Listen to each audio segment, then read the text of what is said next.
Silent হৈ থকা ফোনটোৰ স্ক্ৰীণখন জ্বলি উঠিল। কংকনে চাই দেখে ওৱান নিউ মেছেজ। অলপো পলম নকৰি লগে লগে খুলি চালে। তনয়াই মেছেজ দিছে, হু আৰ ইউ? এতিয়া কংকনে কি উত্তৰ দিব? কোন বুলি ক'লে ভাল হ'ব? তাৰ নামটো কৈ দিলে জানোচা তাই খঙেই কৰে। কংকনে উত্তৰ দিলে, মই ৰক্তিম। এতিয়া কোন ৰক্তিম, কি ক'ব? চেহ, ভুলেই কৰিলোঁ নেকি? মুখতে ভুৰ ভৰালে সি। তনয়াৰ ৰিপ্লাই, কোন ৰক্তিম? কংকন, তুমি চিনি নাপাবা। তনয়া, নাম্বাৰ ক'ত পালা? কংকন, তোমাক মোৰ বহুত ভাল লাগে, সেয়ে কাৰোবাৰ পৰা বিচাৰি লৈছোঁ। সি অলপ ধেমালিকে কৰোঁ বুলি ভাবিলে, কিন্তু পাছলৈ এই খেলখন যে এখন ডাঙৰ খেল হ'ব গমেই পোৱা নাই। তনয়া, ঠিক আছে বাই, আৰু মেছেজ নকৰিবা। কংকন, মইতো তোমাক বেয়াকৈ কোৱা নাই, আৰু এনেই ফেন হিচাপত থাকিলেও কিনো হয়? তনয়াৰ ৰিপ্লাই নাহিল। ফোনটো চাৰ্জত লগাই সি তাৰ বন্ধু দিগন্তৰ ওচৰ পালেগৈ। দিগন্ত তাৰ খুব ভাল বন্ধু। দিগন্তৰ যাৰ তাৰ লগত প্ৰেম হৈ যায়। এইবাৰ দিগন্ত তনয়াৰ লগৰ এজনী প্ৰেমত পৰিছে। বেটা একেবাৰে ৰোমিঅ' হৈ আছে। মুখৰ পৰা চাইৰে নুগুচাই হৈছে। দুয়োটাই কলেজৰ হোষ্টেলৰ ওচৰত এক চক্কৰ মাৰি অহাৰ কথা ভাবিলে। দিগন্তই লগে লগে বাইক ঘূৰাই দিলে, বল ভাই। সেই সময়ত কলেজৰ সকলো খোজ কাঢ়িব ওলাই আহে, মানে ইভিনিং ৱাক, আৰু হোষ্টেলৰ ছোৱালী চাবলৈ কংকনৰ দৰে বহুতো তাতেই অহা যোৱা কৰে। তনয়াই তাকো তেনেধৰণৰ ল'ৰা বুলিয়েই ভাবিছে, কাৰণ দিগন্তই যিটো চিঞৰ লগাই ওচৰেদি পাৰ হৈ গ'ল, তাৰ সকলো সন্মান শেষ। ঘৰত আহি সি আকৌ মেছেজ কৰিলে, আজি তোমাক দেখিছিলোঁ। অলপ পাছত ৰিপ্লাই আহিল, ক'ত, কেতিয়া? আপুনি আমাৰ কলেজৰ নেকি? কংকন, ইমান কুৱেশ্যন? মই তোমাৰ কলেজৰ নহয়, কিন্তু তোমাক চাবলৈ সদায় তুমি যোৱা বাটেৰে অহা যোৱা কৰোঁ। তনয়া, হ'ব নেকি? নাহিলেও হ'ব।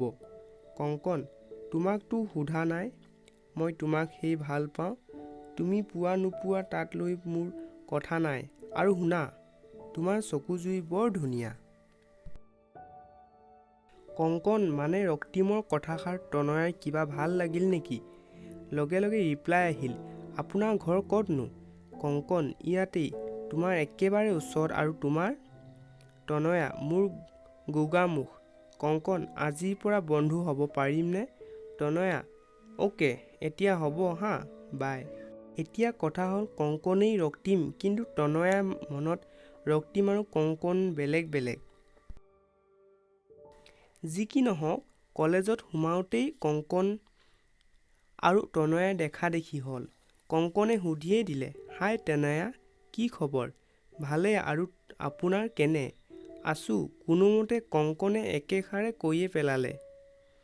দুয়োটাই কথা পতাত ব্যস্ত। তেনেতে ৰশ্মিজনীনো ক'ৰ পৰানো আহি ওলালহি জানো? লগত বৃষ্টি বৰষাহঁতো আছে। ৰশ্মিও অলপ চিপপখিলি। তাই কৈয়ে উঠিল, বাহ, দুয়োজন লগতেই যে। ৰশ্মিয়ে জানিছিল যে কংকনে মনে মনে তনয়াক ভাল পায়। দুয়োটাই লগতেই ক'লে, নাই, এনেই কথা পাতিছোঁ। ৰশ্মিয়ে কৈয়ে উঠিল, কংকন দা, আপোনাক কিন্তু বহুত ধুনীয়া লাগিছে দেই। কংকনে লাজতে তলমূৰ কৰিলে। হয়তো তাক ধুনীয়া লাগিবই, দেখিবলৈ সি ধুনীয়াই, আকৌ তাতে এইকেইদিন ধুন পেষ্ট বাঢ়িছে, একেবাৰে হিৰো যেন লাগিছে তাক। কলেজৰ বহু ছোৱালীয়ে তাক প্ৰেমৰ প্ৰস্তাৱ দিয়ে, কিন্তু তাৰহে কি হ'ল জানো, তনয়াজনীকহে ভাল লাগিলগৈ। তনয়া উৎপতীয়া হ'লেও ভাল অন্তৰৰ ছোৱালী। সি বুজি পায়, কাৰণ বাপেক নোহোৱা ছোৱালী এজনীৰ কিমান কষ্ট কোনে বুজিব। দিগন্তৰ মাতত সি পুনৰ ঘূৰি আহিল বাস্তৱলৈ। এজাক ফিৰফিৰীয়া বতাহে তাৰ মন প্ৰাণ চুই গ'ল। সঁচাই কি অদ্ভুত প্ৰেমৰ অনুভৱ। প্ৰতিটো সময়তে নতুন নতুন অনুভৱে হেঁচা মাৰি ধৰে। কবিয়ে চাগৈ এনে অনুভৱতেই কবিতা লিখে। আজি কংকনৰো মন ভাল। তনয়াৰ লগতো কথা পাতিলে, আৰু তনয়াৰ নাম্বাৰটোও ল'লে তাইৰ পৰা। সিও তাৰ আনখন চিমৰ নাম্বাৰ দি আহিল। মনতে ভাবিলে এতিয়া ৰক্তিমৰ মৃত্যু ঘটাই কংকনেই মেছেজ কৰিব, কিন্তু সি ভবাৰ দৰে জানো সকলো হ'ব? যদি নহয়